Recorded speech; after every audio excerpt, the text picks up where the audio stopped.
Did you know that it's apparently physically impossible to put cartridges upright in this game? Do you like revolvers? Do you like utterly micromanaging your fucking weapons while you're in the middle of a firefight? Congratulations, I have just a thing for you. You read the title. It's the LAPD 2019 Special Blaster Revolver thing. Hey there, it's me, your boy. Your favorite YouTuber you have never heard about before, and who uploads about as consistently as a German train arrives at your destination without a delay. This is the LAPD 2019 Special Revolver Blaster, whatever the fuck you want to call it. I've said that already. I don't know what this is. This gun is from the Blade Runner movies. I only found out that because I was watching a video game secrets that weren't meant to be discovered video by Oldhead earlier. Like, literally, like an hour ago. I saw that gun and it was like, hey, this exists in H3VR. So I went onto the H3 wiki, I read a little bit about this gun. I remembered that I used to love it and I haven't used it in a very long time, so I was like, hey, might as well just talk a little bit about this. Now I'm here, utterly unprepared, and I have no idea what the fuck to say. Of course it works, just like any other normal revolver. It is, however, not cockable, so it's... I think it's single action only because there's only this one action, you know? Holds 5 bullets of 10mm DSM and it has a weirdly transparent grip, which has unnerved me the first few times I used this gun. In case you were interested, according to the wiki, GSM stands for Discarding Sabomagnetic. I have no idea if I'm saying that right. Probably not. This cartridge comes in a variety of options, which I have beautifully lined up and color coordinated to the actual cartridge with these nice little tippy toys. Hooray, organization. So we're starting off with the first round, this brown slugger round. Let's give it a little bullet test. We're coming to the railgun feature in a bit. I hate it when you try to load something and just go in.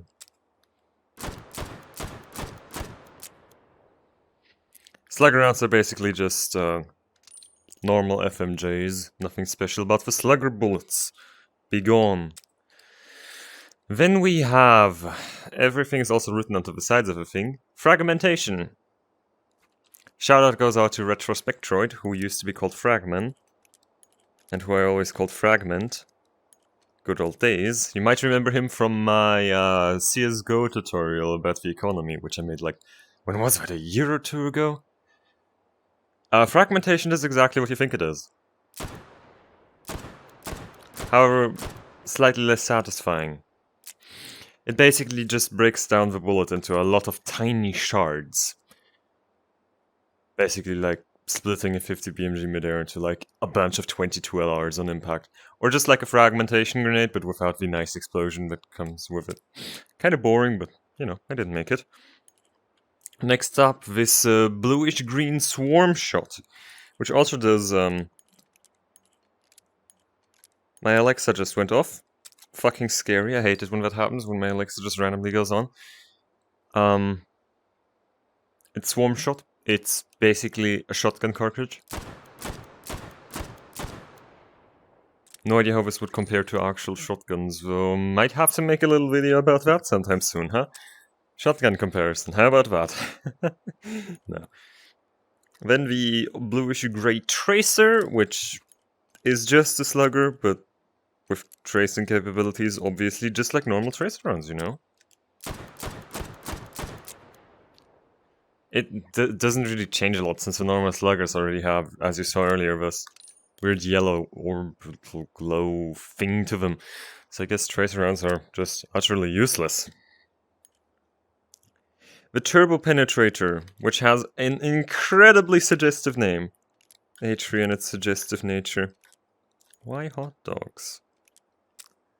This is basically the armor-piercing variant of the ammo. I know this is boring going through everything. Also, you can't see those bullets that well. There you go, realism in your cyber fucking nitty guns. And last but not least, we've got the proximity mine bullets. These are probably one of the more interesting ones. I am unsure if these work on me or only on Sosigs, but basically... I think these work just on everything. Basically just lob a proximity mine out, and you stick it onto something, and if something walks into it, boom. Basically like a small mine. It's literally just that, a proximity mine. Now earlier when you looked down my quick belt, don't ask me why I'm walking backwards for this, you might have noticed that there were these two little pieces here, and I got caught on the fucking wall. But there were these two little pieces here. This is I have no fucking idea, and this is a battery. What are these used for? This gun, as I said earlier, has a railgun mode, and this is what you need to use it. You slot the battery in, you click the stick back, and it gets charged. And I think this already comes with a thermal clip preloaded. Yep, that's how it's called. I looked it up on the way over here. This is a thermal clip. Overheating shit. If nothing is loaded, nothing happens. Duh.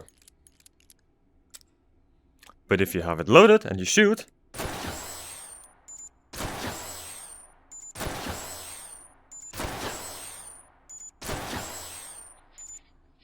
this gun turns basically into a railgun. It only works when you let it charge up before each shot, otherwise it just becomes a normal gun for the rest of the bullets. You know, because that's how it works. What this railgun mode does is basically just increases the muzzle velocity by a fuck ton and makes this gun a micromanagement hell.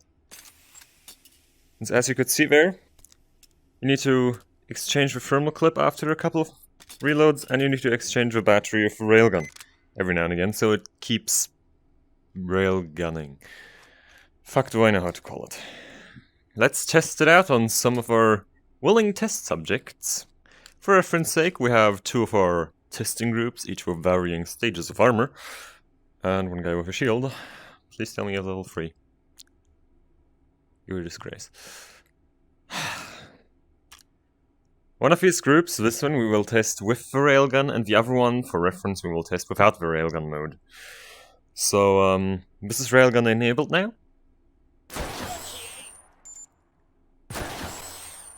That one hit the gun, that doesn't count.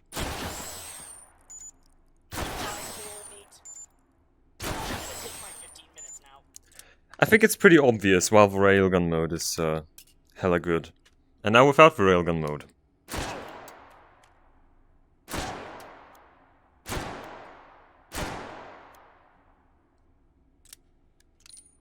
There you go. I think what happens is if the gun overheats, the battery just drains quicker. Also, it looks hella fucking cool. By the way, if your gun looks like this, then you're gonna need to cool it down first with a bunch of thermal clips. Can't just immediately continue shooting. That's everything you need to know about the LAPD 2019, in my opinion. It's cool. And with that being said, thanks for watching. Hope to see you all as soon as I upload something else again. Goodbye. Wait, what? What the fuck? Okay, that's cool. I love that. Wee.